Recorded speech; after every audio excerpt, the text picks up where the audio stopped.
And the clock is ticking. Donald Trump's deadline to reach a deal is Friday, August 1st, and he has threatened 35% tariffs on Canadian goods if an country. Last year, Canadians made over 20 million visits to the U.S. and spent more than $20 billion here. But this year, many are not coming to America. Last month saw 1/3 fewer Canadians visiting the U.S. by car compared to June of 2024, as Canada propels international tourism declines to an expected overall economic. Picture this. You wake up tomorrow morning, pour yourself a cup of coffee, and turn on the news.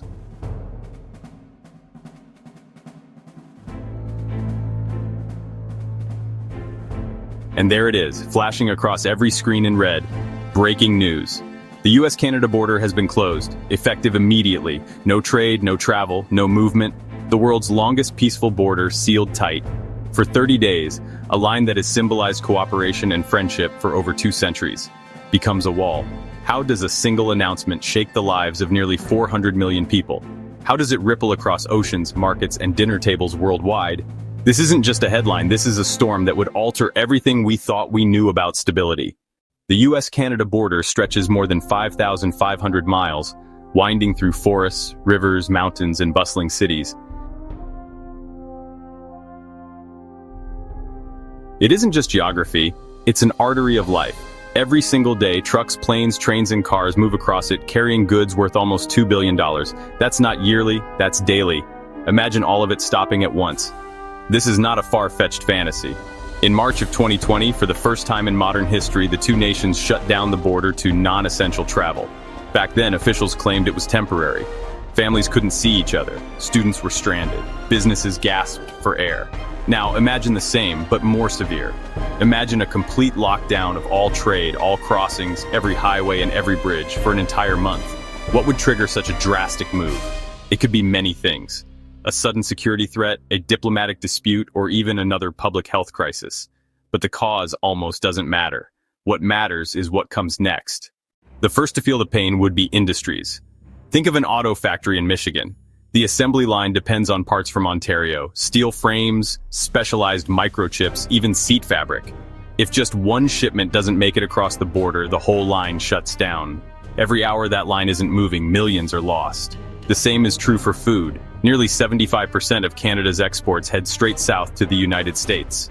That's grain, beef, lumber, and energy. Meanwhile, U.S. supermarkets rely on Canadian goods, from maple syrup to seafood to fresh produce during winter. Within days, shelves would start to empty. Pharmaceuticals, too, would face a nightmare. Nearly half of some medical supplies in U.S. hospitals trace back to Canada. Now imagine a pandemic surge with supplies cut off. It doesn't take weeks for the crisis to bite. It takes days. Industry leaders wouldn't stay silent.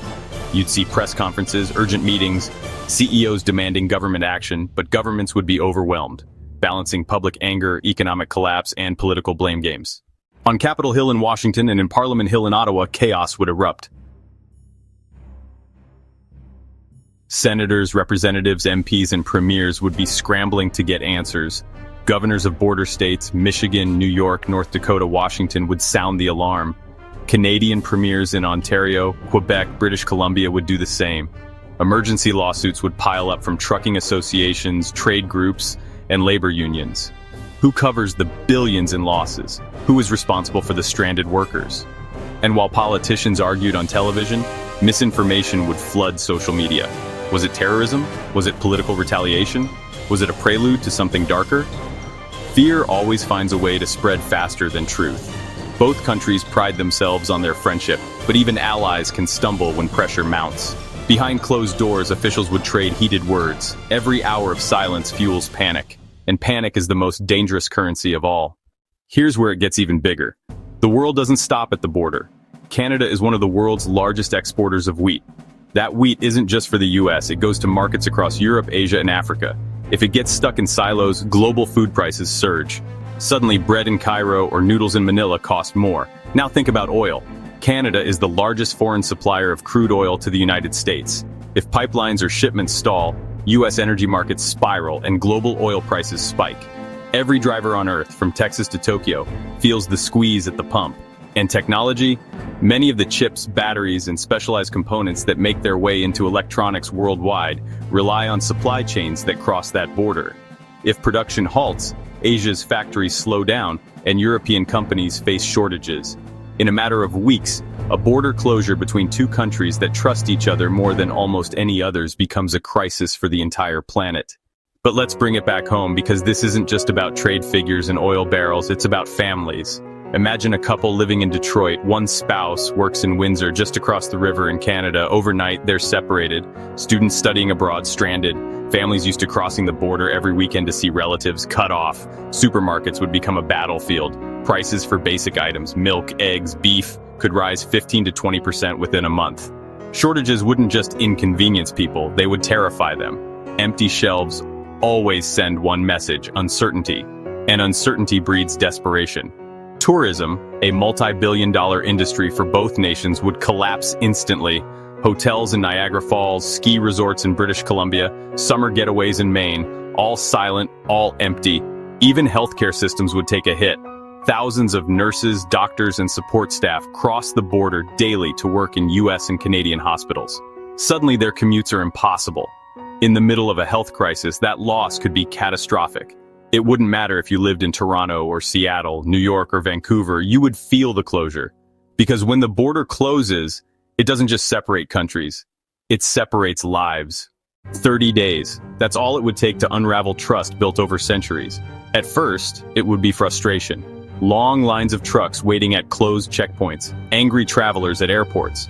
But as days turned to weeks, anger would turn to desperation. Black markets would emerge near border towns. People would pay any price to get goods, fuel, or even medicine. Airlines and rail companies would start massive layoffs. Hotels, restaurants, and tourist businesses would shutter.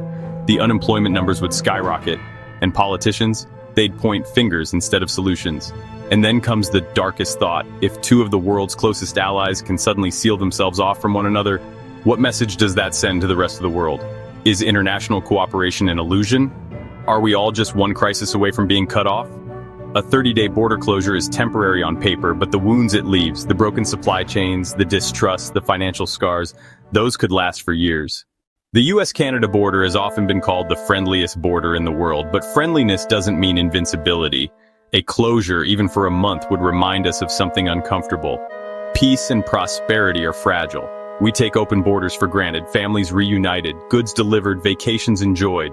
But when that border slams shut, the illusion of permanence crumbles. We're left with empty shelves, stranded lives, and economies in freefall. The truth is, the border is more than a line on a map, it's a lifeline. And if it closes, even briefly, the shockwaves are felt everywhere. So I'll ask you, what would happen in your life if the US-Canada border closed tomorrow? Could you handle it? Could your community? Drop your thoughts in the comments. I want to hear from you. And if you want to keep exploring the stories that change how we see the world, make sure to like this video, subscribe, and hit the bell. Because the world is unpredictable, and together, we'll be ready for the next big question.